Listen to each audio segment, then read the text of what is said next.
مليتي من الأكلات التقليدية؟ تعالي سوا نحضر البطاطا الجريتان بالدجاج. لازم تعملوا حفظ للوصفة وتشاركوها مع أصدقائكم لأن عن جد وصفة بتشهي. هلا هون بالطواية على النار نزلت معلقة من الزبدة، بس تذوب عندي الزبدة رح انزل هون عندي حبة بصل مقطعتها وسط.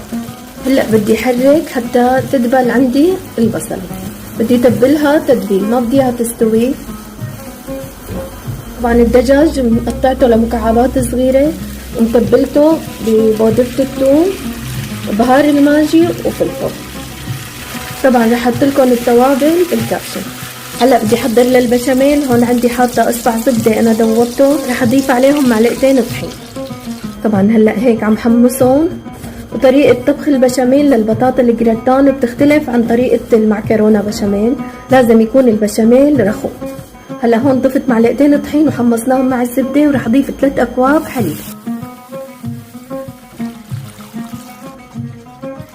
هلا بدي اضيف رشه من الملح، كمان رشه بسيطه من الفلفل.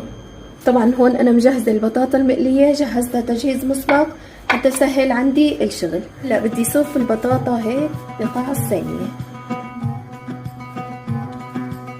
هلا بدي نزل صدور الدجاج يلي قليتها، افردها هيك على كامل الصينيه. كمان هون عم صف طبقه بطاطا تانية،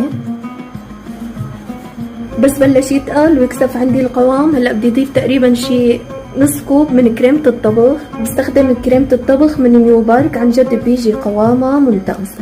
هلا رح احركهم ادمجهم هيك سوا واتركهم يغلوا غلوتين ورح صبهم على البطاطا.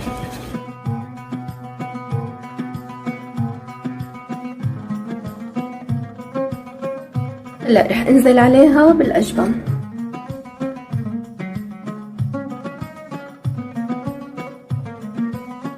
هلا رح اخدها على فرن محمى مسبقا الشوايه من الجهتين حتى يتحمر عندي الوجه.